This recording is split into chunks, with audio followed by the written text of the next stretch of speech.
The glory of God, we pray this in your name. Amen. Amen. Face the flag. Attention, salute, and pledge. I pledge allegiance to the flag of the United States of America and to the republic for which it stands, one nation, under God, indivisible, with liberty and justice for all. Thank you, Pastor.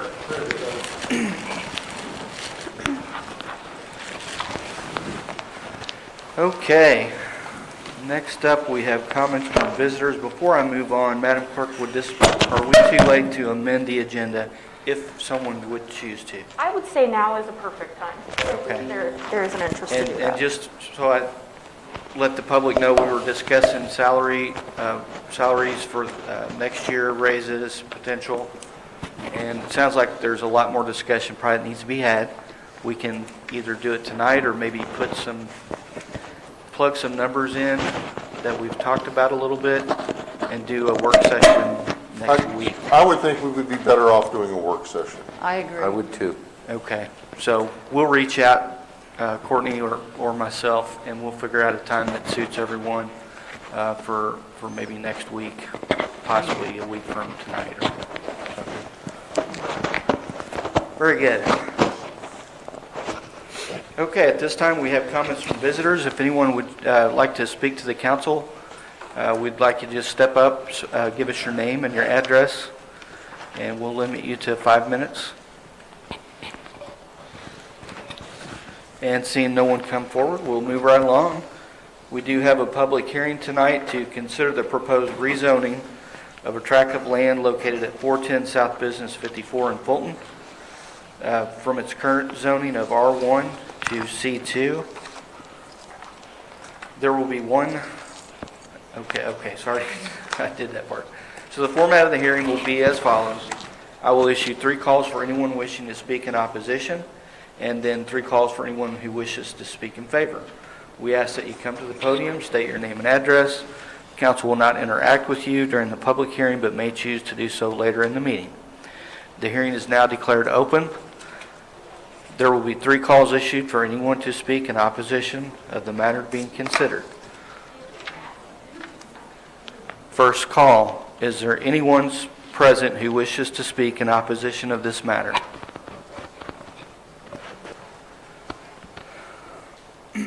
Second call, is there anyone present who wishes to speak in opposition of this matter? And third call, is there anyone present who wishes to speak in opposition of this matter? Okay, moving on, there will be 3 calls issued for anyone wishing to speak in favor of the matter being considered. First call, is there anyone present who wishes to speak in favor of this matter? Mr. Mayor, can you repeat for those who just entered what we're talking about? Sure thing. Yeah, for those that are getting here a little bit late, we're in the middle of a public hearing on a tract of land that's being considered for rezoning. Where was I, Madam Clerk? First call? First call in favor. Okay, so first call, is there anyone present who wishes to speak in favor of this matter? Second call, is there anyone who is present who wishes to speak in favor of this matter? Go right ahead, ma'am. If you would, you missed the part, just give us your name and address, please. Okay, Patty Wood from Mokane, Missouri. But I work here in Fulton, and I purchased that piece of property hoping to get it rezoned, so I'm definitely in favor of it. It being on the business route, I didn't think that that was such a far reach for it to be a commercial property, and with the gas station and McDonald's and another restaurant all right there, it seemed like a salon would fit in just fine. And that lot has been vacant since like 2006. So we have to clean it up every time we go in to mow. So it might be kind of revitalizing to that corner there. So I'm very hopeful. Thank you. Very good, thank you. And just to clarify really quickly, if there are multiple people that would like to speak, even though we have one more call left, we can definitely have multiple people to speak in favor as well. Can we go back, and if there's anybody that walked in that might be opposed as well, by chance, or not? I would say As a matter of point of order, no, Okay. but I'll leave that to the council's discretion. I just like to be fair. Very good. Anyone else on second call?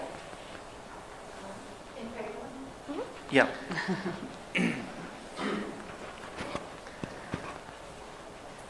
My name is Kathy Morse. I live at 106 East Chestnut Street, and I'm the real estate agent who sold property, the neighboring property, and this lot as well. I really took into consideration when we were looking at what they were planning to do with this lot, how it would affect property values for my other clients that had recently bought properties in the area.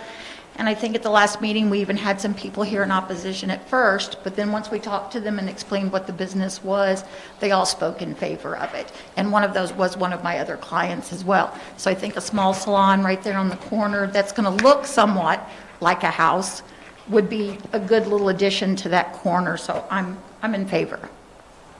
Thank you. Thank you, Kathy.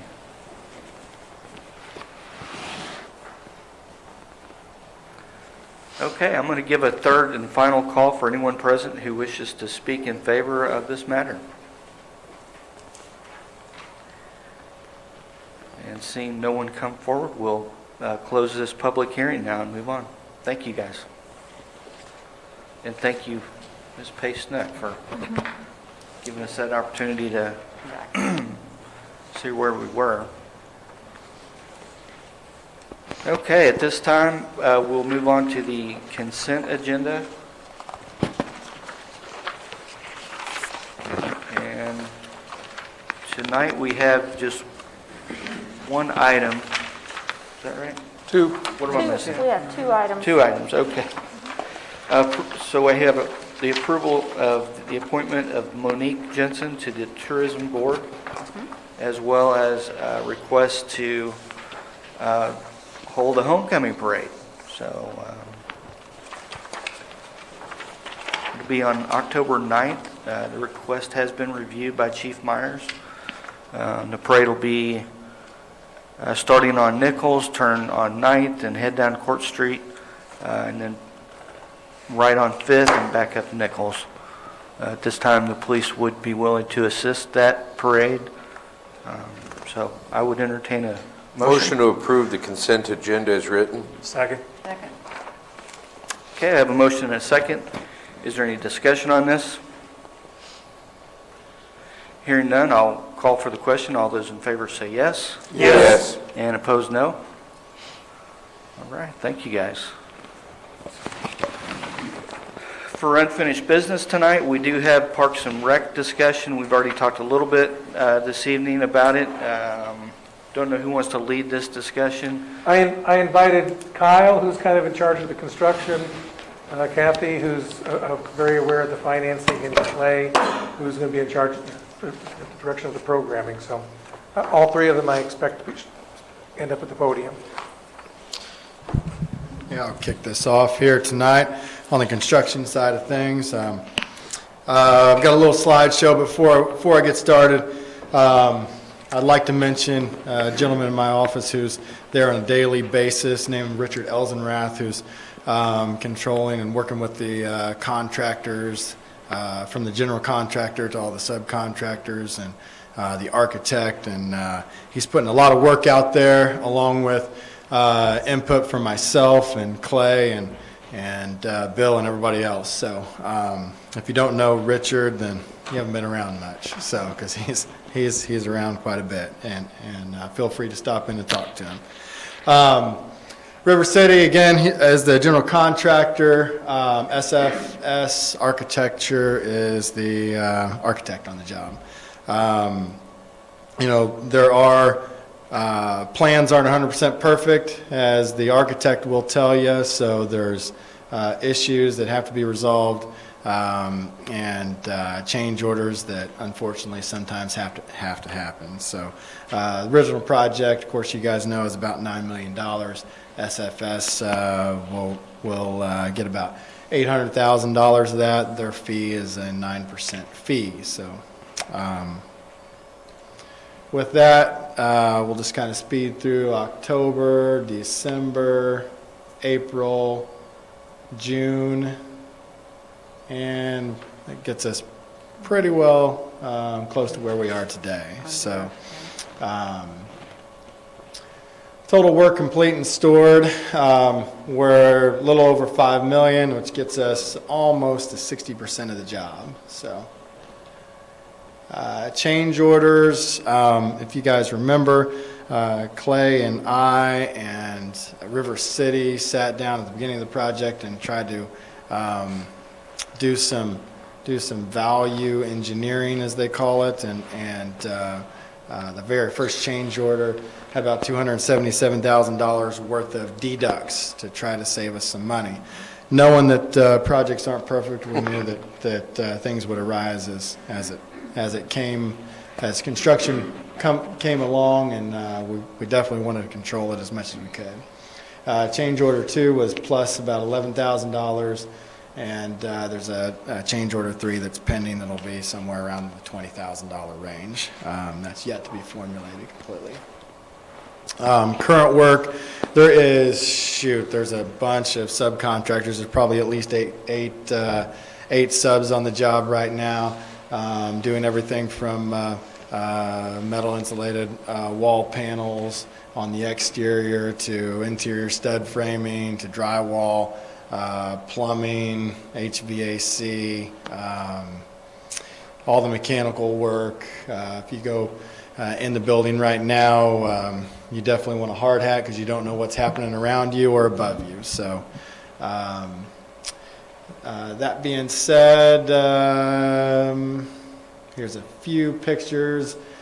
Kind of see the wall panels going up on the sides. There's brick being installed. Hopefully you guys have been by the building and see the current progress. There's the drywall and the taping, and that's always a lovely job.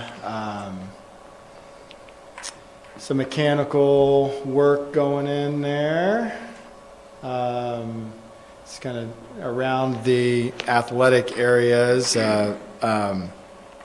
Plywood has to be installed where padding will eventually go and everything else. Next 30 days, we're looking at more HVAC work, setting the units, the exterior units outside, getting those up and running. We'll finish drywalling. Windows is on the horizon, so that will be nice to see. That'll help complete the outside quite a bit too.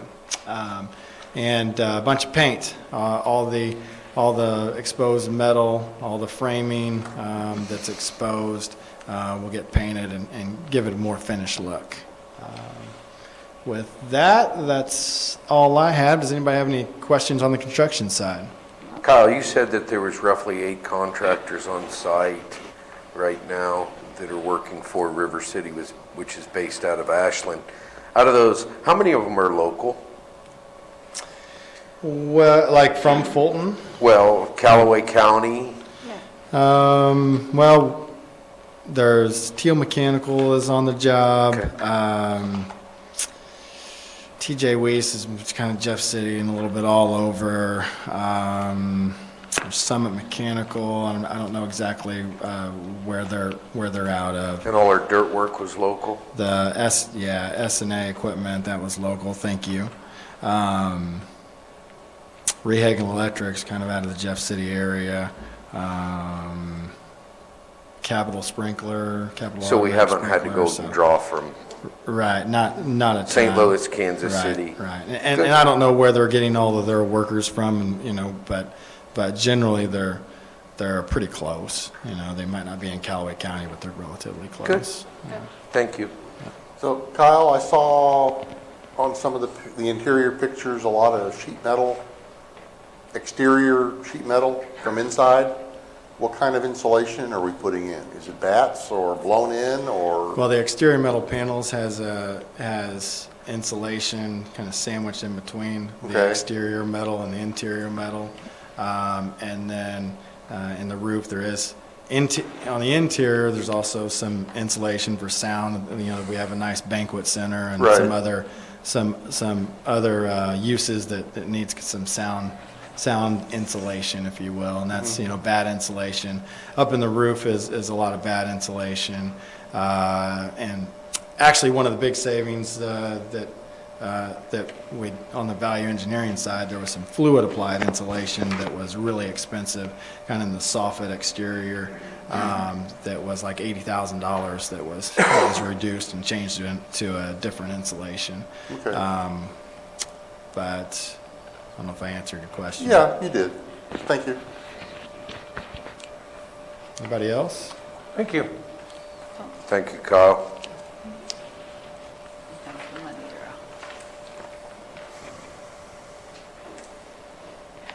At the end of August, we satisfied the $4 million transfer that was necessary that we were going to do for the first expenses of the rec center. On the last invoice we received from River City, it was for $500 and some odd thousand. We lacked $63,000 we would have gone over the $4 million. We drew that money on the lease purchase agreement. That's the first draw that we have made. And that piece is done with the bank? Pardon? Are we finished with the bank at this point? No, we're just starting. Okay. We're just starting. Well, That and was- that's what I mean, but everything's in place for Oh, that. yes, yes, it closed July 31st, I believe. Great. Good. Yeah, so that's all done. It's just been sitting there waiting for me to say. Will we be making quarterly interest payments up until the time that we Yes, occupy it? yes, And but of then course, we haven't And had it'll all one. convert? Yeah. Okay, thank you. Yeah, that's pretty typical. Thank you. You're welcome. Thank you. Next up. Again? I'll just share with you a little bit about the timeline as far as where we're at and where we're headed. I think, and Kyle can correct me if I'm wrong here, but I think we're still on schedule for them to be done with the construction in November. There's still more parts to the facility. The city's taken on several tasks. They're going to pull all the wire for the IT, cable, stuff like that. We're going to install the security system. We're installing any audio-visual equipment. In addition to that, we've been working with a lot of different furniture companies, fitness equipment companies, trying to figure out what equipment we're going to put in there. A lot of that stuff, we can't get it here until the building's open. We don't want to move it around. It's going to take take up a lot of space, and we're going to need to move it directly into the facility. So I anticipate that maybe we're talking about a March 1, April 1 opening. Again, a lot of that depends on River City. It depends on the city staff, how much we can get accomplished and how fast we can get it accomplished. So that's kind of where we're at. That may change over the next couple months. And again, as I talked about earlier in the work session, I talked a little bit about the budget. We've been working on an operational plan for the facility. And I'm not going to go through that whole operational plan, but I just wanted to touch on some of the items that were in there. As far as the hours of operation, we plan on a facility being open Monday through Sunday, probably about 110 hours a week. There's going to be some time for program time, some non-program time, some reservable time, and I think we'd like to work in maybe 5 to 10 hours a week where anybody off the street can come in and try out the facility and use the facility free of charge. So those are things we're talking about as far as the hours. Staffing-wise, we anticipate we're going to hire 1 full-time building supervisor, 1 full-time janitor, and then probably 7 or 8 part-time people to help with the staffing. As far as the building supervisor goes, we'd like to have that person maybe on board in January so they can kind of help with the planning and the getting ready for the facility. The overall staffing, it makes up about 50% of the operation expense. So we kind of built the rest of the operating budget around that. We were pretty confident on it's going to take this much to staff the facility.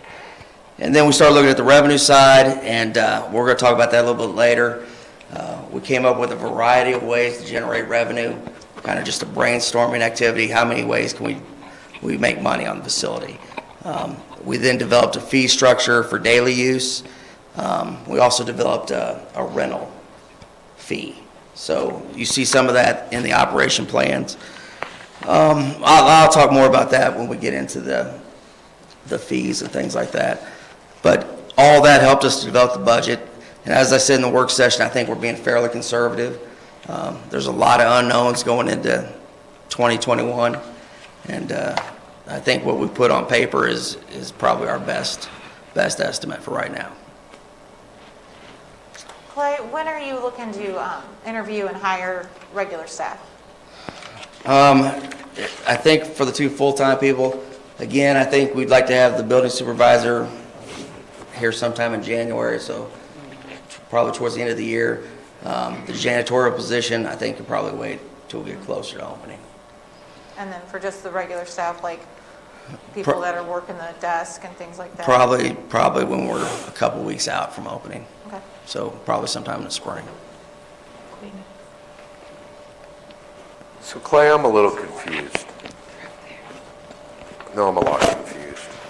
So you said that you think the project's going to be done in November? Am I correct, Kyle?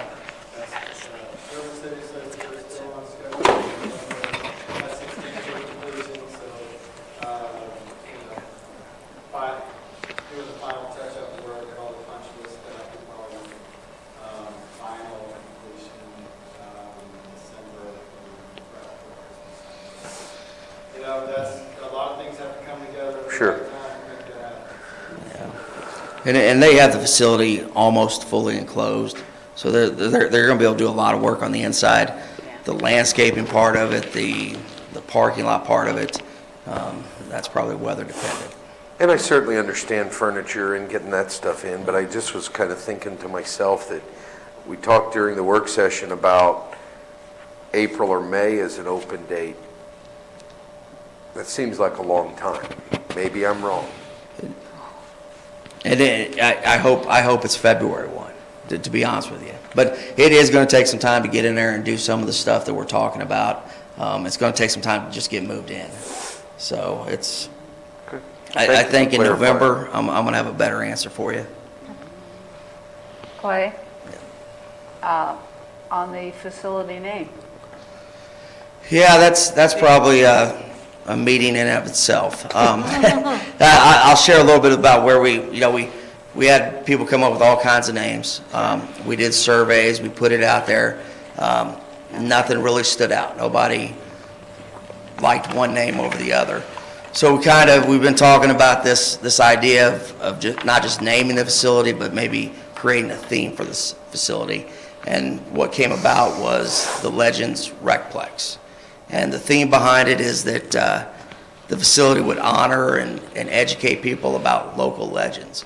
And not just sports legends, but people that have excelled in politics, business, military.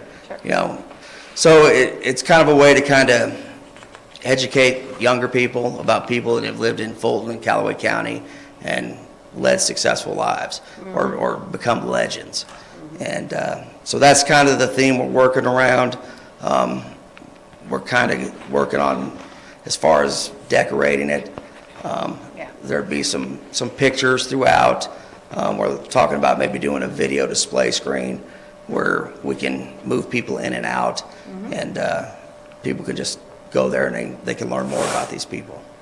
So as we started this project, we went down that road. My assistant, she's gathered probably 20 or 25 people that we consider to be legends that have done some great things. And I'm going to be honest, I probably hadn't heard of about 20 of them. So there was 5 I knew well, and then there was 20 that I didn't know anything about. So I think it's an opportunity, and that's something we're going to bring to the council. We're not just going to say this is the name. Of course. There's a lot of talk, a lot of discussion to be had about it, and we'll bring that to the council and let you have input and final say on that. Thank you. I think it's pretty cool. I do too. I really like it. I mean, I know we're going to bring it to us later, but I like what's behind it. And it's kind of like Tanglewood. It gives us something that we can market, something that might be easily remembered. And That's kind of, but I know Thank you. our public relations person, Darren Wernick, he's been talking to my assistant. I think they're talking about doing videos and Sure. and promoting it and doing some stuff like that. Thank you. Very good, thank you, Kyle. Clay, I'm sorry. All right. Next up, we'll have a discussion about our utility shutoffs. Recently, we kind of twilighted the grace period and had to shut some folks off. Is that correct? That is correct. We had a total of 169 people on the shut-off list, which was an all-time record. By 5 o'clock on August 24th, we still had 83 people who had not paid. That's what was on the list that went to the police station. Oh, probably a week later, there were 43 left.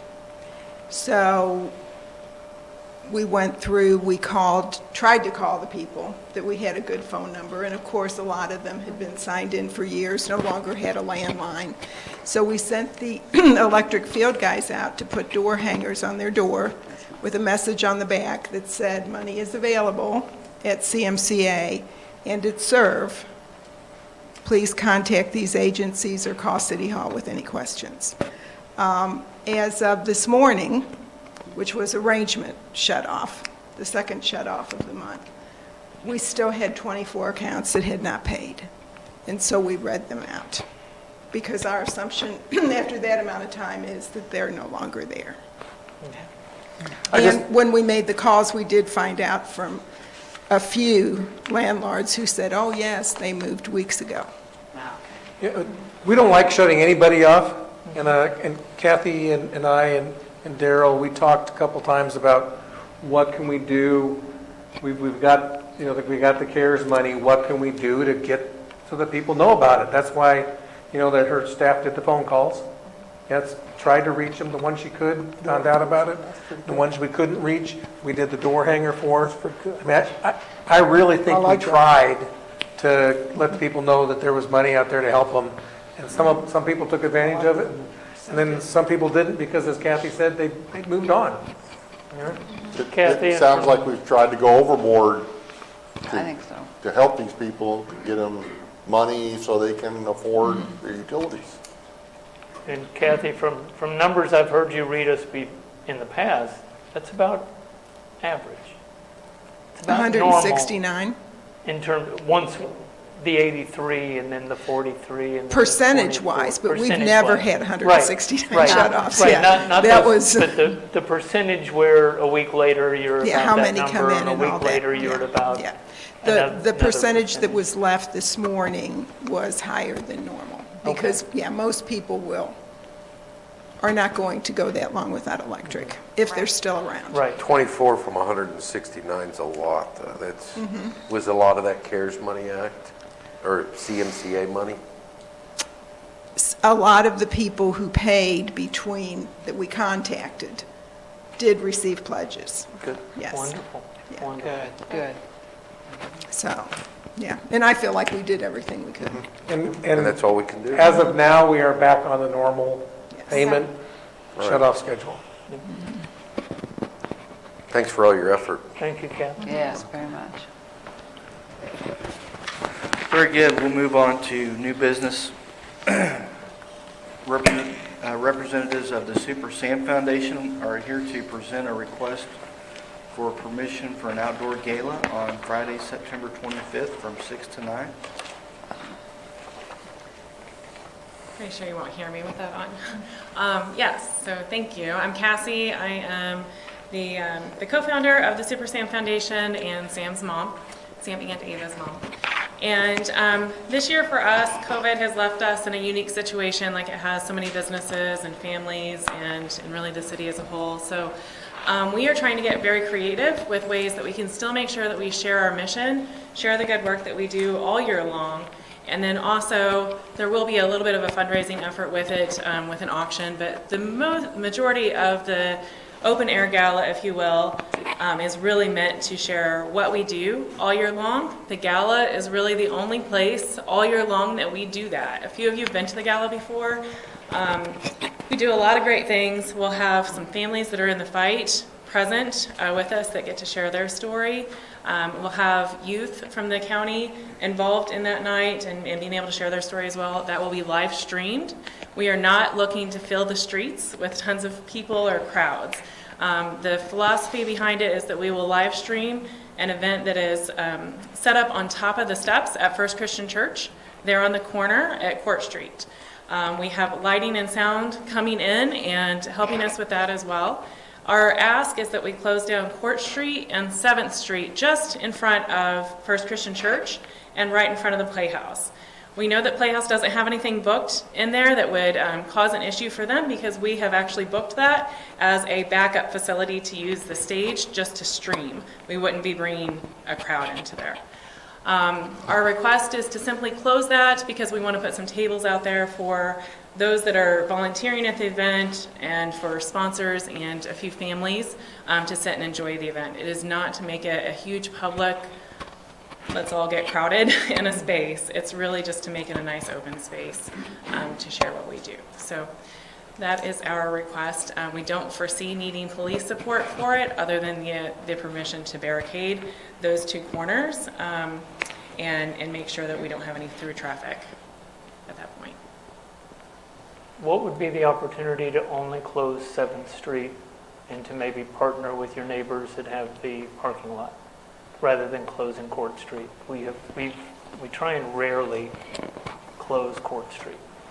It would pretty greatly impact the ability to pull it off successfully, to be really honest. So First Christian Church actually owns that parking lot that's right across from there, so we're fully planning to do that, and they've given their permissions for everything. We're really only looking at closing Court Street right there between Playhouse Bistro or the Playhouse and First Christian Church. And that would really reduce the car traffic and noise too if we're trying to live stream this event. That would greatly impact the quality that we would have. And our thought is that we will actually put some gold tables out on the corner of that street on the bricks, and the families that come that are a part of the foundation, families in the fight and angel families that are coming, have a nice, elegant place to sit and to enjoy the event, nice, safely, socially distanced away from everybody else.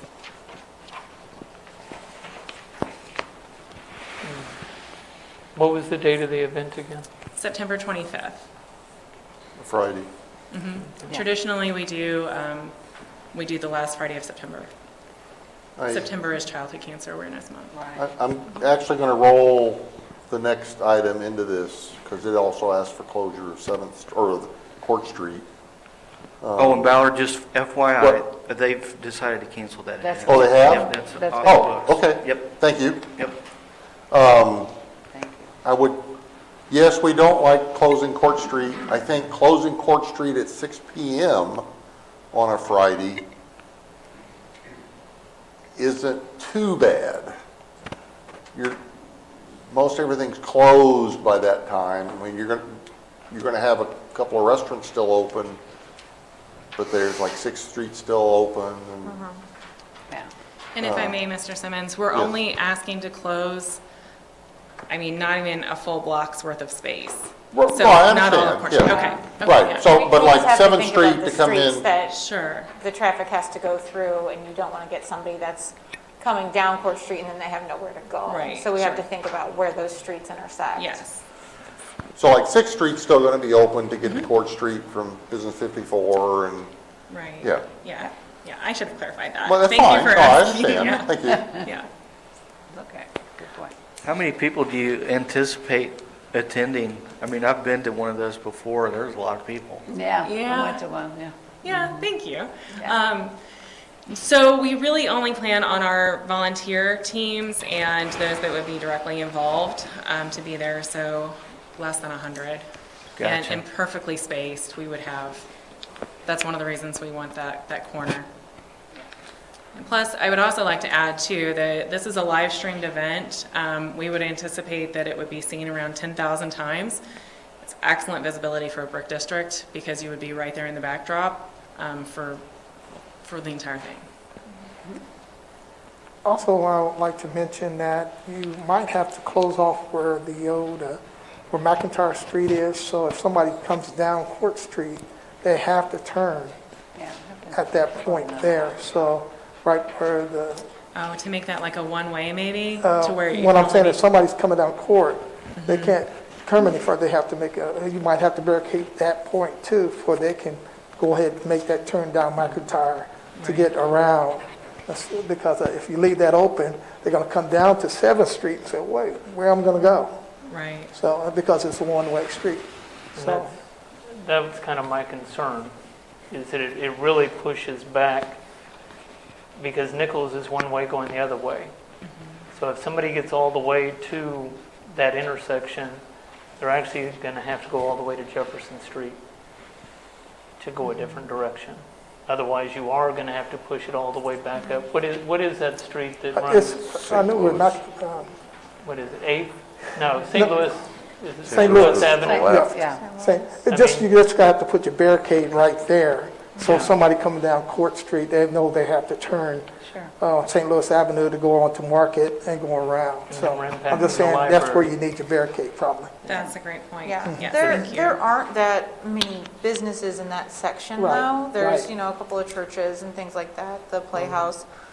I don't see that that would be a problem unless the police think that that might be an issue. Have you had conversations with the library and with those businesses on down We Court have not Street? with the library. Playhouse obviously knows about that. The Hot Iron Salon is not operational at that point in time during the night, and that's really our main, that and the churches are our main grouping of businesses. And the library does close at 5 p.m. on Fridays, so they shouldn't, unless they have some sort of event, I would say it's probably not going to be operational at that time either. I think Thank you, Courtney. I was thinking they were still open till 7. Does your 6 to 9 timeframe include setup and takedown as does. well? So Yeah, it you does. wouldn't need it prior to 6 or after 9, that would all be Correct. just the Thank you, 3 Robin. hours. Okay. Yeah, so our plan would be to have the tables out on the sidewalk at First Christian Church, ready to go. And then we simply, just at 6 o'clock, we move that out into the street to make sure that we have distancing. And then we just move them back in. So it's not going to be a ton of decoration or anything like that, it's just safety. Are you imagining that the 7th Street intersection would still be available for people to turn west towards Nichols and It can Jefferson? be set up, I'm sure. Or are you wanting that entire intersection to be? Front. No. No, Just make sure you I mean, I'm understand. talking about St. Louis. You need to put the barricade Back to St. right Louis. at the St. Louis. So if somebody coming down Court, they can turn left Yes. and go by McIntyre and go to Market Street. But if they want to come all the way to 7th, then Oh, they well, could you go don't over want- the other way. Well, you have to turn down, Well, you're only closing 7th Street between Court Street and Business 54. Right. It still closes. And it's a jog type, yeah. Right. 7th Street on the You could west come down side to of, 7th and go west. yeah. Yeah, you just barricade it at Nichols Chief. and 7th. Yeah, there Just you go. barricade Let's that. hear from Chief of Police. Yeah, Steve, do you have any issues? I'm sure it can be worked. First of all, I want to say I'm a big supporter. Yes. Second of all, we've never done that before. I'm thinking we can do a different arrangement there, because you're going to have to go clear up above or by the Methodist Church and cut that off. You're going to have to go over on 7th and Jefferson and block that off, Well, couldn't you do 7th and Nichols? and then the other side as well. 7th and Nichols. 7th and Nichols? Yes, that's what you Cut want that to do. off so you can't turn to go to Court Street? Yeah, you're going to Yeah, have that'd to, work. yes. I'm sorry, Seventh and not Nichols. Jefferson. Nichols, and then, of course, 7th and Market. You have to cut it off there. We won't have to worry about the drugstore at that hour, but So there's You're 3 gonna have to- spots that we'd have to you're going to block have a large area blocked off. Yeah, I think it'd be fine. Yeah, you'll have to block Court Street off way up past St. Louis Avenue they're talking about. You'd have to go up to, 8th Street or somewhere up in No, there? you can block it you off could at do St. St. Louis, Louis. probably. Yeah, but there's no way to go west. Yes, You it go is. west and then you hit Nichols and then you have to go all the way north That's correct. again. to get back over to the west. So There it'd is be a- easier just to there block is a- them off there at 8th so that they can go straight west if that's There- what they wanted. There's a street right between the Methodist and the Baptist church that you go back up to Nichols. That turn right, that's the St. Louis Avenue, but there's between the church, Methodist church and the Baptist church, there's a road right there. Isn't that, That's St. Louis. That's St. Right, Louis, I'm just right. saying, the barricade has to be on this side so people can make that right or left turn to go around or to go back, you know. So you just where you put the barricade here. If they're going west, they're gonna have to go up Nichols That's right. and then cut back on 8th That's up right. there, or Right. one of those other, That's right. clear up to 9th or whatever. That's correct. That's the only thing about having them come all the way down Court Street that far. If they're going west, they have to turn around and go back, so. Yeah.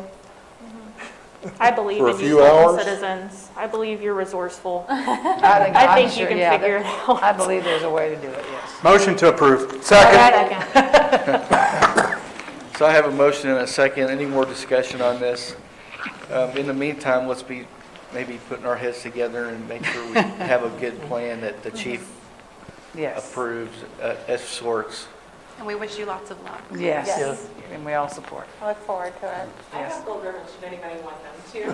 When you leave, I'll be happy. Yes, Absolutely. wonderful. All right, I have a motion and a second. Any more discussion? I'll call for the question. All those in favor say yes. Yes. And opposed, no. Thanks, All Steve. right, thank you all. Cassie. Okay, and as I said just a minute ago, the Brick District decided to go ahead and cancel their outdoor event for October 16th. So we're just going to pull that off the agenda. Okay, Parks and Rec again. Fee discussion. We're in the hot seat tonight, man. In my chair. All right, I guess the topic of discussion now is the use fees. In your operational plan, I believe it's page 4.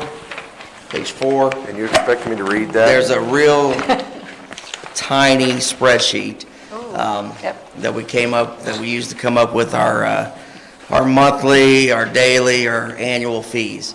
What we try to do, our main goal when we set out to do this is, one, we want to keep the fees affordable. We want to try to make it so that the majority of the community can afford to use this facility. But we also wanted to make sure that we maximized our cost recovery. So we looked at probably over 30 different rec centers throughout the state. What you see on the spreadsheet is 17. I tried to include several from Central Missouri, and I tried to include several from communities the same size as ours. So we had something to compare it to. We pulled out the highs, the lows for each category. We took the average and we looked at those. And what we came up with was what you see in the first column, which is maybe 15 different fees for monthly memberships, annual memberships, and daily usage. So we took those to the park board a week ago, I believe, September 1st. They reviewed them. They recommended that we go with these fees and bring those to the council for approval. Again, it's just a starting point. So if you have input, if you see something that you think needs to change, if you think they're too low or too high, we would welcome any input. I actually have some questions. Sorry, Okay. Ballard. Oh, go ahead. So I understand that the park board has made a recommendation for this to come to the council, and I don't want to get back on the budget bandwagon, but in just doing some simple math here with regards to your facility staffing, a lot of these positions you have start around that $11 and $12 an hour mark. If we compare that to the cost recovery with regards to the facility rentals and membership fees, that's going to eat into your revenue pretty substantially if we look at raising those staffing costs. So do you anticipate then turning around and raising the membership fees and the dues to reflect that cost recovery being more balanced, or are we just going to look at that as a reduction in revenue? Well, I think for next year, we anticipated that there's going to be an increase in minimum wage. Right. So we factored that part in. Some positions, we factored in 2 years down the road. So I think we're okay for a year or two. Okay, but again, going back to, for example, your full-time daily receptionist, or excuse me, your morning receptionist you have as a part-time 19 hours a week, cost per week is $209. That's about $11 an hour. So if we talk about budgets right now, and we bump that up to say $12 or $13 an hour, again, your revenue is will going to have an be effect. reduced. Yeah. So are we going to be then raising fees for the community to keep that revenue recovery? I think that's a consideration. Okay, so I'm uncomfortable, I mean, I understand again that the park board has made this recommendation. I'm uncomfortable saying, yes, let's move forward with this fee scheduled before we really know what our employee costs are going to be. I don't think that's a smart idea at this point, because if we pay them more, we're going to have a reduction in revenue. If we don't pay them more, then they're out of line with keeping in track with that minimum wage increase. Exactly. That's correct. And typically, our seasonal employees, we usually pay minimum wage. Sometimes in my departments, we give them an increase based on years of service. If they come back to us summer after summer after summer, we give them some type of increase. So again, unless the council decided to do something different with the part-time employees, we would probably stay on that pace of staying with the minimum wage. And that would be your decision, though. I just don't want to see a situation where we have underpaid employees or overcharged dues. And I think that those are both real likely results with these schedules that you've given to us. And I'm not trying to be critical, I'm just trying to be, think 5 steps ahead and make sure that we take care of both of those before we lock them in. And I'm sure you're going to be looking at the fee schedule next year and the year after and adjusting it as necessary. Yeah. Does it need to be more? Does it need to be less? Just so we can attract more people? Does it need to be more to generate more revenue? Yeah. I think you've looked at it, the park board's looked at it, I'm sure other people in your group have looked at it. I'm not going to nitpick it. Well, and I think just as the revenue is going to change some, I think the expenses are going to change some. We're going to get into that building, we're going to be 3 months in, and this staffing schedule may not mean anything. Right. It may be totally different. That's true. And a lot of it's going to be based on demand. What are the heavy use hours? When do we need the most staff? So I think there's room in that staffing budget to shrink that and save some costs there. So Clay, this is literally just individual and family fees. I don't see anything in here that has a fee for a basketball team that wants to come in, or am I just missing it? I know it's small, Well, if but you refer to the top of page 5, top of page 5, we've established some rental rates. So if you want to come in and you want to use a batting cage for an hour, if you want to rent a court, if you want to rent a volleyball court, if you want to rent the banquet center. So that's also a part of it. And again, it'd be good to have something established early on, but I anticipate those could change after year 1. John, were you thinking about when tournament time come and basketball teams coming up and you want to charge a team, some teams are being charged. For example, if I had a basketball team and you have a tournament, it's going to be more like $150 per team or something like that. well, I was just asking. yeah, a team rate of some kind. For instance, you have a basketball team and they want to practice. They're a traveling team, but they want to practice. So would it all go to an hourly rate? That's where we're working now. That's similar to what a lot of facilities do. You want to come in, you want an hour block for practice, similar to what we do with our baseball fields too. So you can reserve that hour, and you can bring your whole team in and practice or whatever you want to do. I was looking at this, on here, I think you said there were 17 other facilities. It appears that on kind of across the board, we're very near the low end. That's correct. These these other 16 or 17 facilities have many years of history and operations of knowing what it takes, costs, and the fees necessary to keep the doors open. Do you think any of that needs to be taken into consideration, their operational history?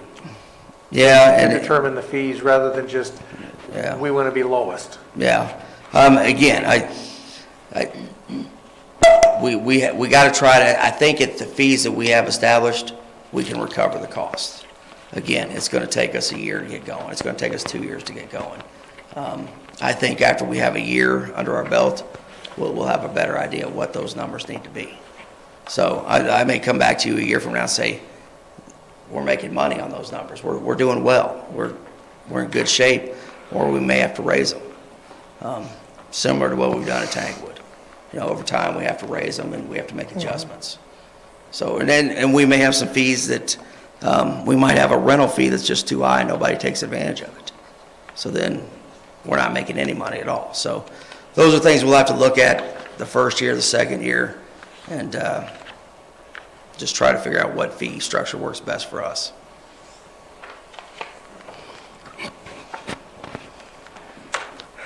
Very good.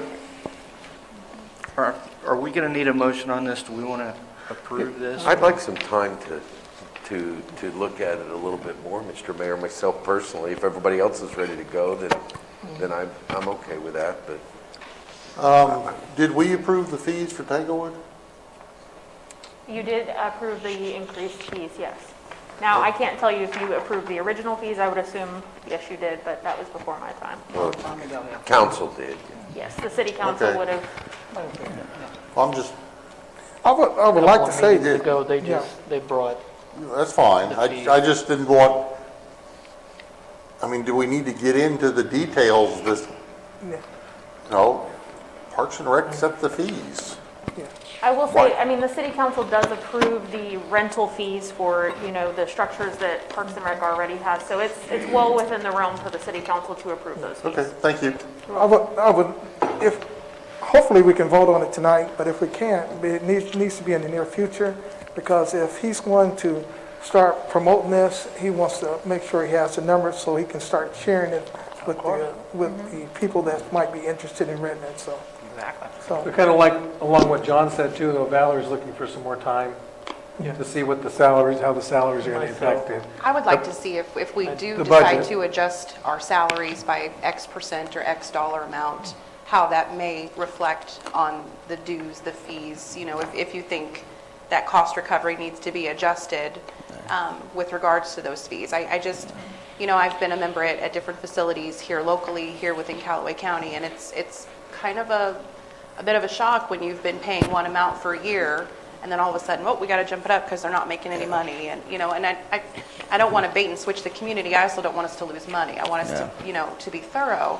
But if we go ahead and bump up our salaries by so much, how's that going to reflect what we're going to charge the citizens for that? And I think once you guys go through the salary discussion, I could easily go back and crunch the numbers I personally would and like make to some see something adjustments like that. if you guys would like. I think that's especially a great because the idea. fees tend to be on the low side anyway, and maybe there's a little room for flexibility there, just to kind of get an idea of how that would impact the community. Okay. Like I said, I don't have any problem moving this up, move it to a later time, but I don't think we ought to be dragging our feet on it. I Just agree. make sure- I agree. I don't make want sure to we wait get until going on February to this. do Yeah. it, but No, but definitely. I personally don't feel I have enough information to make a good decision right now, because the budget is a topic for us, so. Why don't we just agree to go ahead and bring it back on the next meeting under unfinished business, and then we'll go from there. Yeah, we could do that. We should maybe know enough more by then. If we Depends do, on yeah. how much headway we get Or on if we our schedule a work session. Work session. Right. Yep. So, yeah, we'll put it off for just a little bit and see where we might be able to Okay. tweak it a little bit. Sounds good. And thank you, Thank you. and the park board as well. Yeah. At least the first session in October, to make sure it's done. Okay. We'll move on to council concerns. I'll start to my left, Councilwoman Seebacher. I have none, thank you. You're welcome, Councilwoman Reclus. Nothing tonight? Councilwoman Pace-Nook. Nothing, thank you. Councilman Shiverdecker. And next?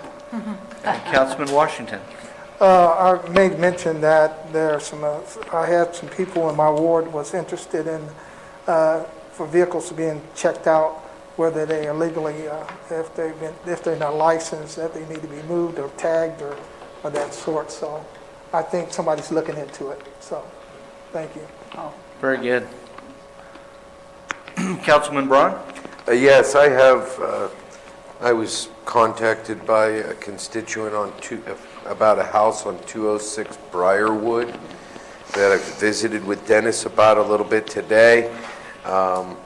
It's on the corner of C and Briarwood. Yep. That now has the windows all boarded up on it, and they're concerned. I mean, they live on a nice street, and what can we do? So Dennis and I have visited about that a little bit, but I did just want to put it out there that, you know, it's a place that's been a little bit of an issue for quite some time now. Yeah, it's a little unfortunate for sure to see it like that, but brand new home. it is boarded up and safe, and I don't know that there's a whole lot more that we can do, so. All right, moving on, Councilman Stone. Yes, Mr. Mayor, my topic this evening is sidewalks. 2 items. I had a couple of different constituents reach out to me about, we have some sidewalks where we have some bushes and some brush that are forcing people out into the street, and I'm not sure if that's traffic or exactly who that is, but it's more of the public. You know, there's some here on Bluff Street, some different places that are forcing people into the street to walk because they can't walk on the sidewalks. And then, speaking on the budget and on sidewalks, Kyle, I'm very much interested in how, if we can get a proposal on next year's budget to finish the sidewalking between Collier and, what would that be, Westminster? Again, that's still the one part of this entire town that you can't walk on a sidewalk, that it forces you into Business 54. And that's all, Mr. Mayor. Very good. And on the maintenance, if I'm wrong, correct me, but we ask our citizens to maintain their own sidewalk that's in front of their property, right? Yep. But So- I know there's some aspect of the city that reaches out to that property owner when it's been neglected. And Unless is that- I'm incorrect. No, is that complaint driven, I guess, Dennis? Yes.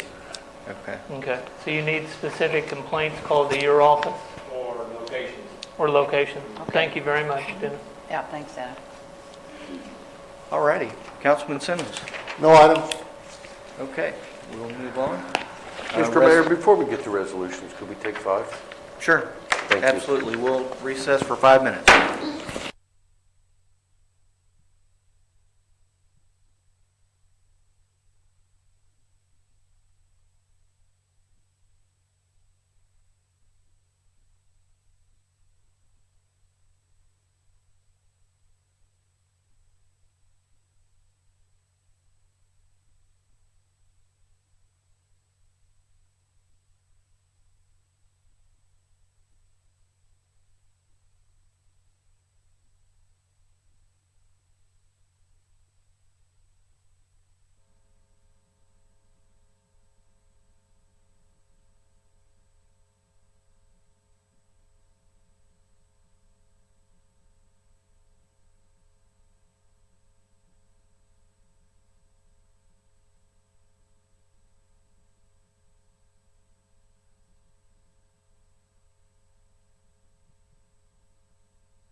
Fly it out after missing a grand slam by inches.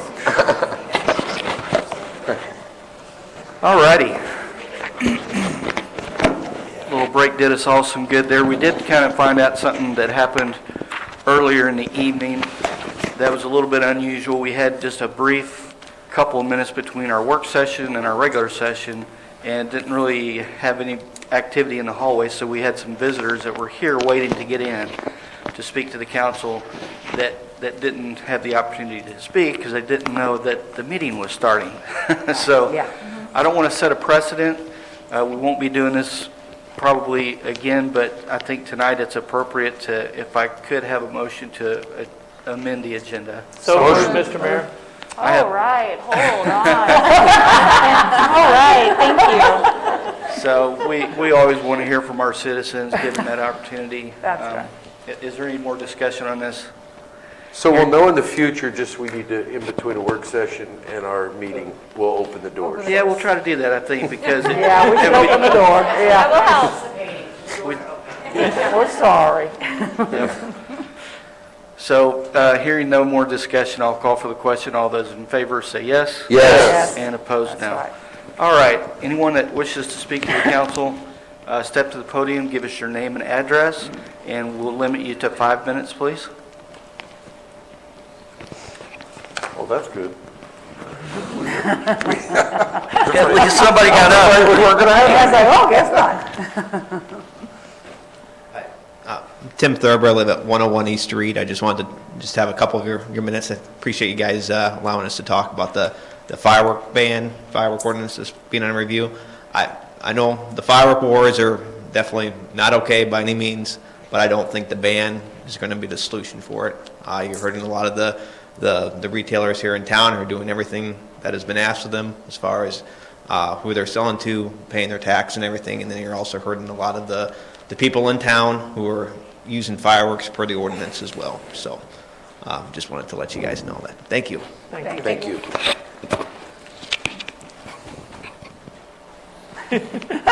Come on down, sit up front. Apologize for cutting in line there. My name is Ben Muzzy, 1957 Jackson Street, Columbia, Missouri. I am here tonight, thank you for bringing us up and allowing us the time, by the way, because I have colleagues and customers from the area, retailers, and Tim Thurber lives here that made me aware of this. Throughout my time in the fireworks industry, I've seen a lot of regulations go in place that don't necessarily get to the actual issue. They prohibit the use or prohibit having the fireworks being transported through, but it doesn't actually alleviate the fireworks from being there or whatever the issue was with the fireworks. So I would say that businesses have been here for some time, have established themselves, have community ties, are doing what's asked of them, and that's the important thing for them to do.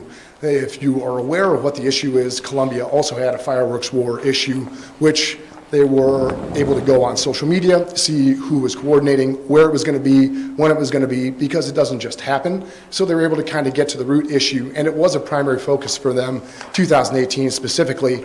And my understanding was it was an increased presence in the area where it was expected to happen ahead of the time of the gathering, and it really was helpful. They moved it a couple of times, and they followed suit, still following them on social media, which worked out very well. So I would encourage looking at that. Fireworks are a fantastic tradition. A lot of folks use them the right way, and I would hate to see a little kid not be able to grab snappers, snap pops, father be able to take his daughter out, light off a fountain, whatever the case may be, because fireworks are prohibited.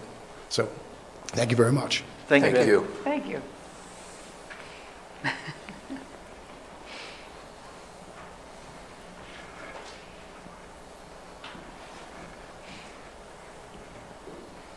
My name's Mike Gardner. I live at 4433 Leak Lane, Fulton, Missouri.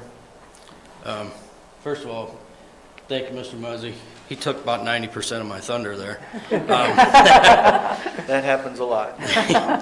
So this was my first year as running a tent inside the city limits of Fulton. I appreciate the opportunity to do that. I understand that the residents have been able to buy fireworks for about 9 years in the city, and I just think that rescinding this ordinance that was put in place 9 years ago is taking away the right of people that have been able to enjoy this and celebrate the 4th of July inside the city limits. I think there could be some changes to the ordinance as far as the disturbance of the peace, section 4, under consumer fireworks.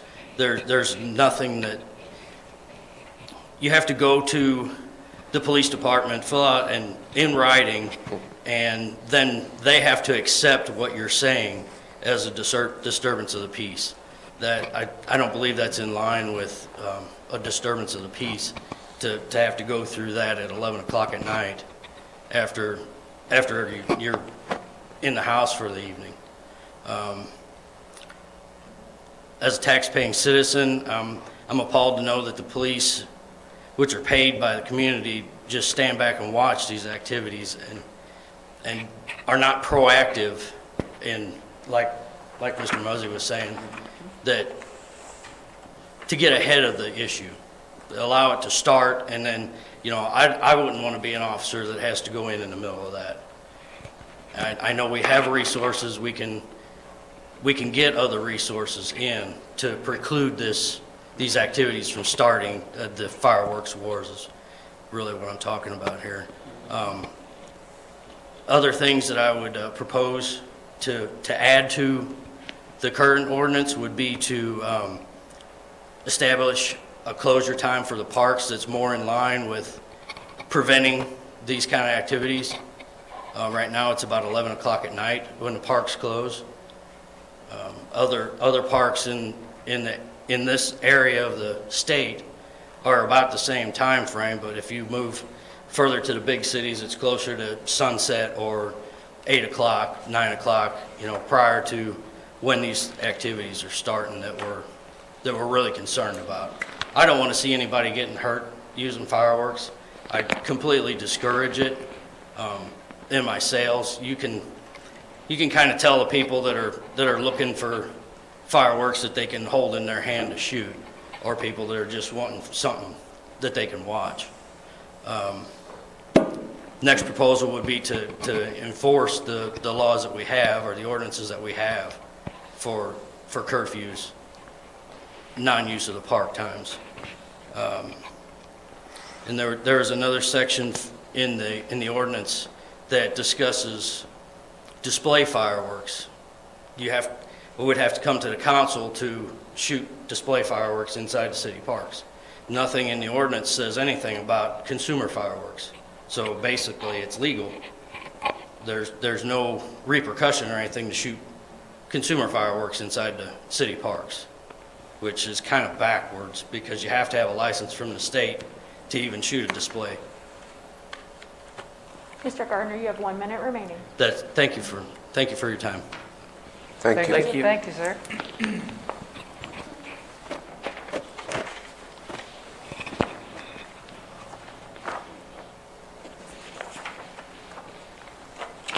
Council members, good evening.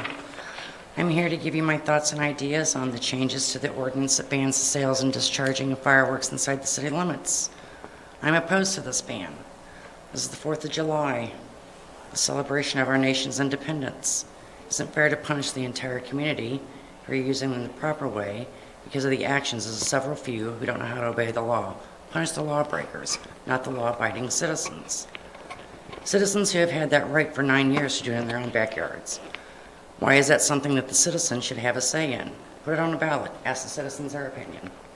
As a firework business owner inside the city limits, as well as other tent owners, you are telling us that you're going to ban fireworks and you don't care about our future in the community or our monies that we may have already paid out for our product or a location. I have a license that lets me sell until January 2nd. And if you ban fireworks, now you're telling me that I can't make income and you're denying the city of revenue. I understand that the concern for the residents in the area where the war takes place, and I had no idea that this war was taking place inside the city. And by no means do I want our law enforcement or firefighters to be in harm's way. So we need to enforce the rules that are already in place and utilize the resources that we have. As a business owner, and for the past 5 years that I have worked for one of the largest wholesale fireworks distributors in Columbia, I have been a safety advocate to any customer who walks through my door. If you ask me that stupid question, what is the best firework you have for firework wars? It's none. I don't recommend shooting these at anyone. You can preach all you want, they're still going to continue to do it. And they don't want to hear what you have to say. I do not support or condone the shooting of fireworks at anyone. But as we all know, you can't fix people who don't see it as being broken. By banning them, it's only going to make those individuals want to do them even more. I propose the parks closing earlier, either by 9 p.m. or 30 minutes after sunset, and adding to the ordinance that disallows the use of consumer fireworks inside city parks and enforce those laws. And if any of you had visited my tent this season, you know that I am that business owner that I'm going to ask you questions. I want you to ask me questions. If you don't know how to load an artillery shell, I'm going to teach you how to do that. I want to teach fireworks safety to anybody who comes into my business. So in closing, I just want to say, please don't take away our community's pride in showing their patriotism for the country that we all love. Thank you for your time. Thank you. Thank you. Can you please give me your name and your address? Oh, I'm sorry. I'm so sorry. Dava Gardner, 4433 Leek Lane. Thank you so much.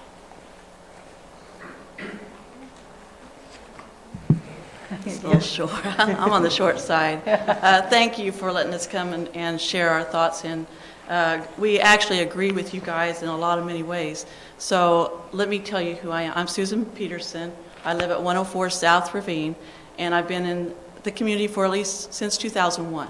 I've gone to William Woods. I've taught at the deaf school. I work at a lot of different places. So my business, I've been selling within the city limits and outside the city limits. It's my family that runs it. I have my son that's now 17, was 2 when we first started. So my tent is my family's project for one, and we depend on it for another. They've learned a lot. I have 6 boys, and they've all are business guys, and they all have learned a lot from our fireworks season.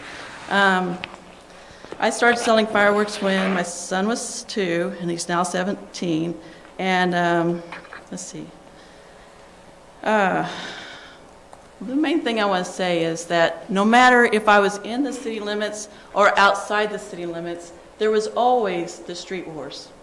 I don't know if anybody remembers a time when there wasn't the street wars. So if you take us out of the city limits, is that going to stop it? Probably not. I was informed that I could sell within the city limits from the chief of fire department himself. And he said that the tents helps the cities because of the taxes or whatever amount that went towards the city. That was the only reason I was able to come into the city. Now, why did you start then? And then 11 years later, you say, oh, it's too much. We can't have you in the city limits now. Do you think that will stop it? It won't. Because I've sold to this, I know people that's come in and mentioned the street wars since the time I opened, and it's never stopped. My suggestion is that you at least, like a parade, you block off for a parade, right? Why not block off for this, that particular section? It's not the whole city that you're concerned with. It's one part of the people who misuse it. It's like buying a gun. You don't ban someone that's buying a gun. Only you go after them if they're using it wrong. Am I correct? Yes.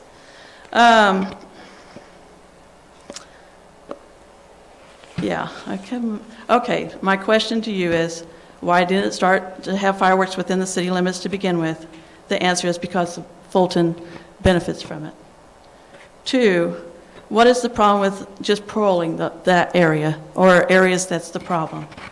That's what we need to do. 3, remember, July 4th is where we celebrate. We're needing as a country to celebrate who we are and we're for our freedom. People came out in droves this year specifically because they've been shut in. They've been told, you can't, you can't, you can't, you can't. They don't want to hear anymore, I can't go to the movies, I can't go bowling, I can't do this, because of the COVID. We've all been struck by the pandemic. That was the one thing that they had to come out in. So you're telling the backyard people with their barbecues and their family gatherings, no more. Why? Can't we come up with a solution that'll fit those of the regular, normal people just out celebrating their freedom? That's all we're asking. I know my tent is inspected every year, and most of the times I know more than the marshals themselves, because I've actually directed them. Do I have to have a tent that is fire resistant? I don't know. Ms. Peterson, you have 50 seconds left. And they'll call the state that asked. I know the rules.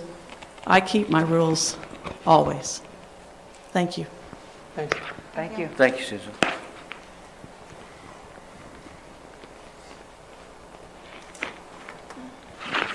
Okay, seeing no one else come forward, we'll move on into resolutions. Thank you all for speaking your mind there. We appreciate that.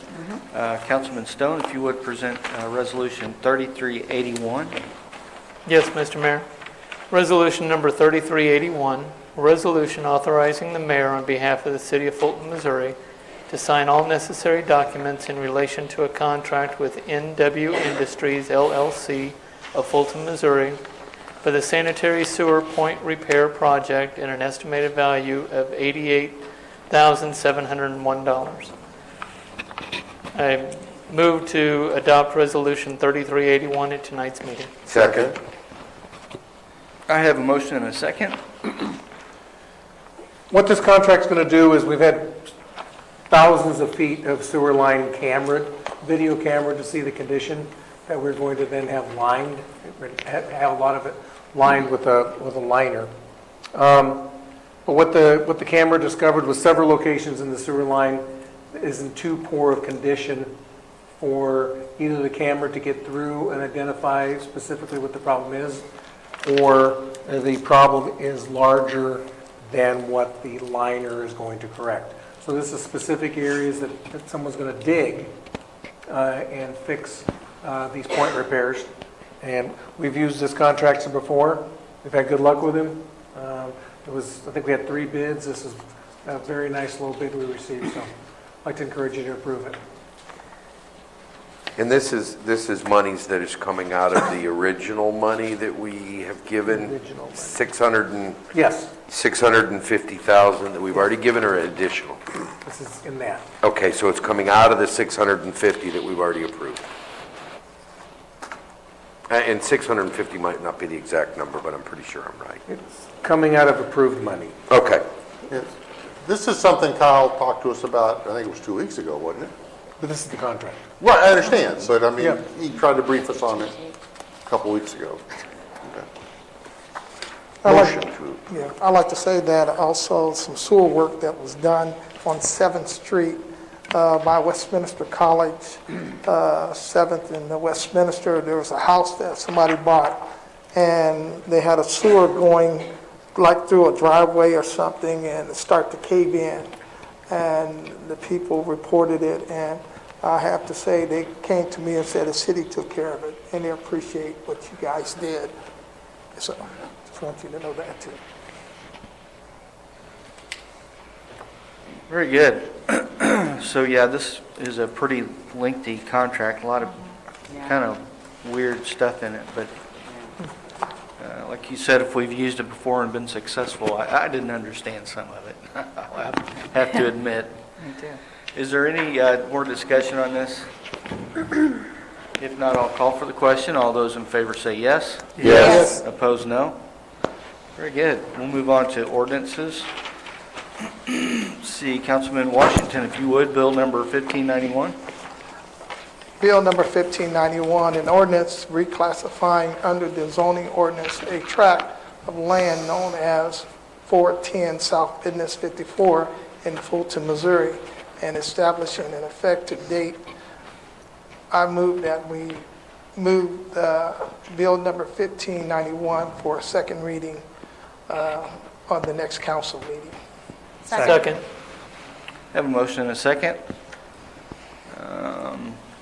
I do want to point out, you guys have a copy of those planning and zoning minutes where they did recommend the passage of this rezoning request, so you're welcome to take a look at those. Those will be included in my minutes as well. Also, Mr. Mayor, on that zoning situation, I have, my son is on the zoning. I'm not sure, am I eligible to vote on this or not? Yes, you're fine. Okay. That's what I'm just Yeah, there should be no conflict there, but glad you pointed it out. Appreciate that. Yeah, no problem. And from the minutes, there really wasn't a lot of opposition, I don't think, for this. So. Are there any questions or any more discussion on this? I'll call for the question. All those in favor say yes. Yes. And opposed, no. All right, we'll pass that along for a second reading. Councilman Shiverdecker, if you would present 1592 for us. Yes, sir. Bill number 1592, an ordinance authorizing amendments to the City of Fulton budget for the fiscal year 2019 as outlined by Article 8, Financial Procedures, Section 8.8, Amendments after adoption. Paragraph C, Transfer of Appropriations, Fulton City Charter, and establish an effective date. Make a motion to move Bill 1592 for second reading at tonight's meeting. Second? Have a motion and a second. Is there any discussion or any? Just clarification, Mr. Mayor. So if I'm looking at this right, Kathy, between the pluses and the minuses, there was a surplus of $4,290,000. Is that correct? Or am I looking at it wrong? Was there a surplus? Here, I'll do it this way. Was there a surplus of $4,290,663.32? The department's over budget. And then the unders were, The under is 4.3 million. The over is 2.2. But I wrote an explanation, so you would see. so $2 million. $2 million was a surplus. Okay, go ahead. Yeah, I had to back out a lot of jobs that we didn't do, that were actually awards, revenue, and expense. Monies that we were going to transfer in from reserves that weren't necessary. Okay. So that's how we came up with the 900,000. Thank you for the clarification. Very good. Any more discussion? I'll call for the question. All those in favor say yes. Yes. And opposed, no. And we're going to do second tonight, is that right? Bill number 1592, an ordinance authorizing amendments to the City of Fulton budget for the fiscal year 2019 as outlined by Article 8, Fiscal Procedures, Section 8.8 Amendments after adoption. Paragraph C, Transfer of Appropriations, Fulton City Charter, and establish an effective date. Make a motion to advance Bill 1592 for third reading at our next scheduled meeting. Second? Have a motion and a second. Any discussion? I'll call for the question. All those in favor say yes. Yes. And opposed, no. All righty, we'll move on to our second reads. Councilwoman Reclue, if you would present Bill number 1587. Yes, Mr. Mayor, I'd like to do second and third reading tonight. Sounds good. Thank you. Okay, Bill number 1587, an ordinance fixing the tax rate and levy taxes for the calendar year of 2020 on all taxable property in the city of Fulton, Missouri, and establishing an effective date. I make a motion to place Bill number 1587 for third reading at this council meeting. Second. Have a motion and a second. We kind of went over this at our last meeting. Are there any questions or any more discussion on this? Hearing none, I'll call for the question. All those in favor say yes. Yes. And opposed, no. No. Could you please raise your hands for me? All right, so I have Mr. Braun and Mr. Shiverdecker. Thank you. All right, if you would present this again for us. Yes, Mr. Mayor, yeah. Bill number 1587, an ordinance fixing the tax rate and levying taxes for the calendar year of 2020 on all taxable property in the city of Fulton, Missouri, and establishing an effective date. I make a motion to place bill number 1587 for final passage at this meeting. Second. Council meeting. Have a motion and a second. Any discussion? Hearing none, I'll call for the question. All those in favor say yes. Yes. And opposed, no. No. And just for clarification, again, go ahead and raise those hands for me. All right, Mr. Braun and Mr. Shiverdecker, thank you. All right. You've heard the bill read 3 times. At this time, we'll have Madam Clerk take final roll call for passage. Okay, Ms. Reclue? Yes. Ms. Seebacher? Yes. Mr. Shiverdecker? No. Mr. Simmons? Yes. Mr. Stone? Yes. Mr. Washington? Yes. Mr. Braun? No. Ms. Pace Snook? Yes. We have 6 council members affirmative and 2 opposed. Very good. That bill passes. We'll move on to bill number 1588. Councilman Simmons, if you would. Yes, sir. Bill number 1588 as amended. An ordinance repealing section 78-112, sale and discharge of fireworks, Fulton City Code, and enacting a new section in lieu thereof. I recommend we advance bill number 1588 as amended to the next scheduled council meeting for third reading. Second. Very good. I have a motion and a second. We heard several citizens tonight. Is there any discussion on this between the council? Yes, I have some questions, Mr. Mayor. And maybe it's the fire chief and the police chief that I would need to answer them. How many years has the fireworks wars been going on?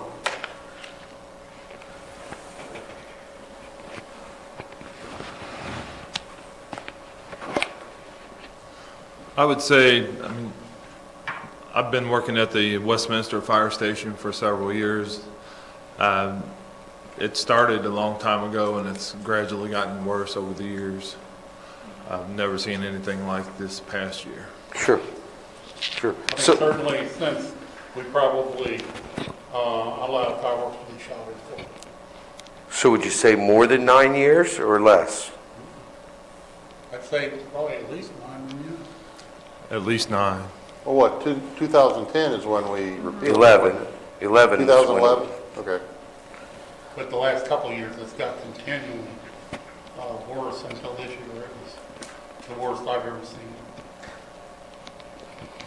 So what is the plan that we have in place? What kind of plan are we going to put in place to stop it if we change the ordinance? You know, changing the ordinance isn't going to stop them from coming into town. Am I incorrect? Well, we've got a couple things in mind. And I don't need to know the details of it, Chief, because I think that's given some of your... Well, I think we'd be better off talking one-on-one. So doesn't this change in the ordinance give you a better hammer to enforce the ordinance? Yes, it does. But it's still just a ticket. I think we could probably enforce it if we had this one. Okay, so then my next question is, in last meeting, Chief, you mentioned that, Chief Kofelt, I'm sorry, there's 2 of you standing there. So Chief Kofelt, you said last time that you have some concerns about fireworks being shot in neighborhoods and hitting roofs. How many times a year do you go to a fire due to fireworks that land on a roof? Well, this year we had the one major structure fire, but it varies, most likely 5 or less. Okay, less than 5. If we have a dry year, if you're just pinpointing rooftops, probably less than 2 or 3. Okay. As far as dumpster fires, grass fires, it all depends on your conditions outside as well. Okay. How many fires would you say you go to a year, Chief, that involve charcoal or deep fat fires? Probably a couple a year. Okay. All right, and we don't ban those. We're not banning those. So I think the difference my opinion, the difference there is if you have an accident at your house, you're burning your property. If you shoot a firework on someone else's house, you're burning their property. I don't disagree with I that. think we've had probably some pretty serious grass fires that have burned up some property, other people's property. I think that's it. Thank you. I appreciate it. Thank you. I have a question, and I don't think it's for you guys, but in the ordinance, it talks about you have to come to the city clerk within 10 days to get a permit, but the permit has to get approved by the city council? Okay, I'm getting quizzical looks by everybody behind their mask. Charlie 3, permit required. Okay, for display fireworks, yes, you have to give a 10-day lead time to get a display firework, and the reasoning for that is because we have to have it on the agenda for the city council to approve. Well, So- that was going to be my question. Is this lead time enough to get it on the city agenda? It's going to be really stretching it. My deadline is 7 days before, so 10 days should be fine. But right now, we have the issue where this is something we currently have on our ordinance already. Most times, we're getting people that will go, hey, it's Wednesday, and my grandma turns 100, and I want to have a display fireworks show on Saturday. Right. Which, as these people have already discussed, that doesn't confine to the state standards, and it certainly isn't going to give us enough time to get the city council to weigh on that issue. So I feel comfortable saying 10 days, we can get it taken care of. Even if I have to amend an agenda, I can do that 24 hours out. So 10 days should be fine. Okay.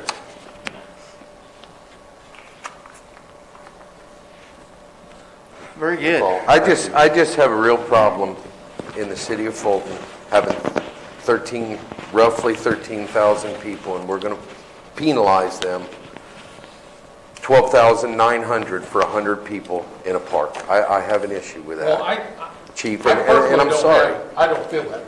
Well, Because there's more violations than just up there. oh, sure there is. There But are we, violations all over town. yeah, but we haven't enforced any of them. We haven't attempted to enforce any of them. So what makes me believe we're going to enforce them now? They could shoot them legally. On the 3rd, the 4th, and the 5th. They're happening all over town on all other days too, and we don't do anything about. I just don't know how we're going to start enforcing something that we haven't done anything with. So that's my input. To have a fireworks war where you're setting structures on fire, where you're getting people hurt, especially police officers. Our ordinance clearly states, Ballard, that it's not legal in City Park.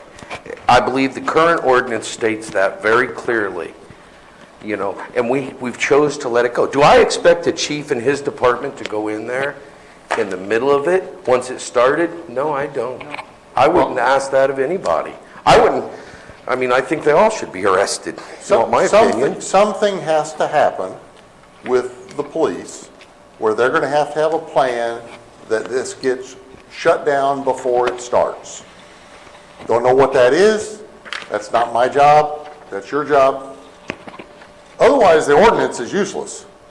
An ordinance is a law. That's right. It's a law, but if you don't enforce the law, That's right. people are going to Right. take advantage of it. If this ordinance allows the chief to shut down the war so we don't get people hurt. 11 years or 9 years ago, the council thought that the ordinance was solid enough that the chief and the police department could maintain it, and it hasn't been. So, I don't know. I don't think that you should punish everyone in town for 100 people. That's my opinion, and I have my right to my opinion. Oh, you do. I don't like... And you're not going to take it, and you know I'm opinionated, so don't even ask. And I would fight for your opinion. Yes. So you could have it. And you're right. I don't like shutting down fireworks in total. but we've got to shut down the war. Without a doubt, without a doubt. So put a plan together that's going to shut it down, and if it doesn't shut it down, then look at it next year. Don't do it this year on a reaction, on a knee-jerk reaction. What if I think the fireworks war is horrible, totally unacceptable. What if we looked for a way to shut down the fireworks war, but not shut down fireworks entirely? Exactly. I mean, I would agree surely with that. there's a way we can make that happen. We can Well- modify our Exactly. current ordinance that allows it to be enforced, but also makes things safe. There's two words that are within our current ordinance that we could remove that would help all of this, and where it talks about aerial devices. We can define aerial devices as anything that shoots, greater than 4 foot in the air or whatever we want to talk about. And we make it a phone call complaint instead of a written complaint. We can modify our ordinance that gives everybody the enforcement they need, gives them the enjoyment they want, and gives us what we're expecting to be done in this community.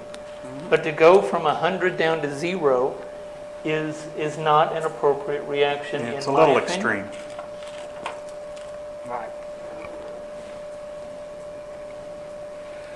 All right, has everybody had their say?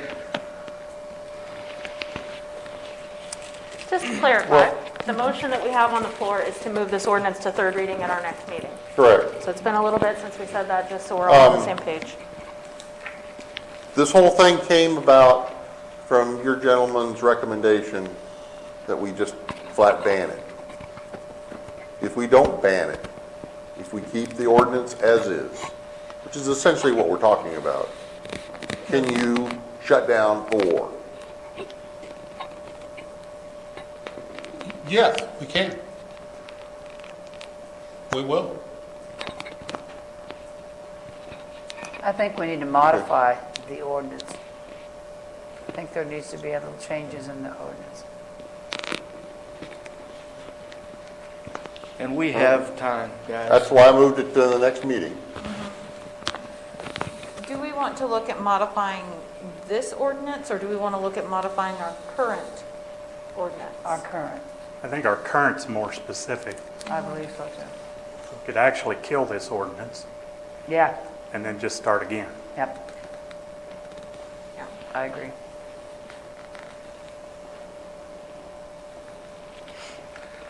Very good.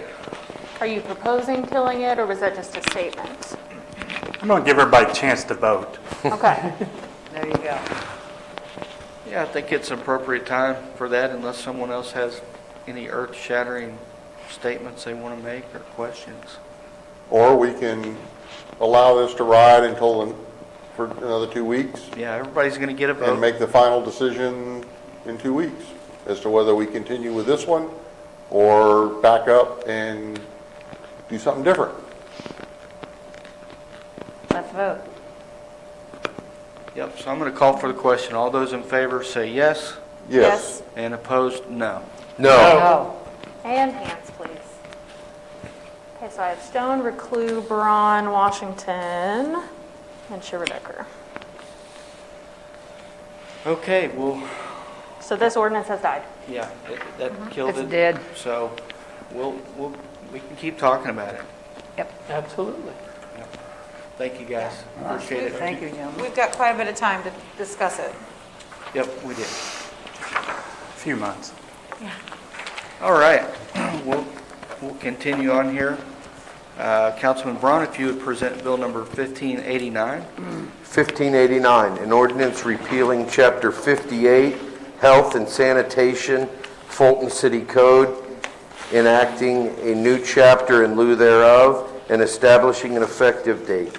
I make a motion to move 1589 to third and final reading at tonight's meeting. Second. I have a motion and a second. Any discussion on this? Hearing none, I'll call for the question. All those in favor say yes. Yes. And opposed, no. And if you would again, Councilman Braun. Bill number 1589, an ordinance repealing Chapter 58, Health and Sanitation, Fulton City Code, enacting a new chapter in lieu thereof, and establishing an effective date. Make a motion to put Bill 1589 for final passage at tonight's meeting. Second. Have a motion and a second. Any discussion? All those in favor say yes. Yes. Yes. And opposed, no. You've heard the bill read 3 times. At this time, Madam Clerk, if you would take roll call for final vote. Okay, Ms. Sabacher? Yes. Mr. Shiverdecker? Yes. Mr. Simmons? Yes. Mr. Stone? Yes. Mr. Washington? Yes. Mr. Braun? Yes. Ms. Pace Snook? Yes. And Ms. Reclus? Yes. 8 council members affirmative. Very good. Moving on, Councilwoman Pace Snook, if you would present Bill number 1590. Yes. Bill number 1590, an ordinance amending section 22-29 issuance, Fulton City Code by enacting an additional requirement and establishing an effective date. Make a motion to place Bill number 1590 for third reading at tonight's council meeting. Second? Very good. I have a motion and a second. Any questions or discussion on this? Hearing none, I'll call for the question. All those in favor say yes. Yes. And opposed, no. And if you would again. Bill number 1590, an ordinance amending section 22-29 issuance, Fulton City Code by enacting an additional requirement and establishing an effective date. I make a motion to place Bill number 1590 for final passage at tonight's council meeting. Second? Have a motion and a second. Any discussion? Hearing none, I'll call for the question. All those in favor say yes. Yes. And opposed, no. You've heard the bill read 3 times. At this time, Madam Clerk, if you would take roll call for final vote. Okay, Mr. Shiverdecker? Yes. Mr. Simmons? Yes. Mr. Stone? Yes. Mr. Washington? Yes. Mr. Braun? Yes. Ms. Pace Snook? Yes. Ms. Reclus? Yes. And Ms. Sabacher? Yes. 8 council members affirmative. Very good. And announcements, we had the MML virtual conference held here September 14th through the 16th for council members who have registered to attend. Well, for those that haven't registered to attend and want to attend here, we will have it being shown here at City Hall. And of course, there's still time, I think, to register if they choose to. There's actually not. So Oh, you would that's need a done to deal. register. Okay. Sorry about that. Actually not. But there's enough of us registered if anybody wants to watch. Yep. Give us a call, we'll get you an extra chair. I will not be able to make it. Thank you, though. Well, hopefully enough can attend. We'll have a good time and learn a little bit. It's always fun. The next city council meeting will be held Tuesday, September 22nd at 6:30. And also, we did discuss meeting again about the budget and salaries. So we'll try to get that set up in the next couple of days to see when we want to have it. But if we shoot for maybe this time next week, I don't know. We'll talk about it. Well, this time next, well, Yeah. We'll it's the work it MML out. conference, We'll so. work it We'll out. work it out. Yeah. We'll get to you. We'll work it out. Okay. Yep. Because I know they need some answers on that sooner rather than later. So, all right. Anything else? Motion to adjourn. Second? All right, All second. those in favor say yes. Rick, you can't Yes. beat him. You can't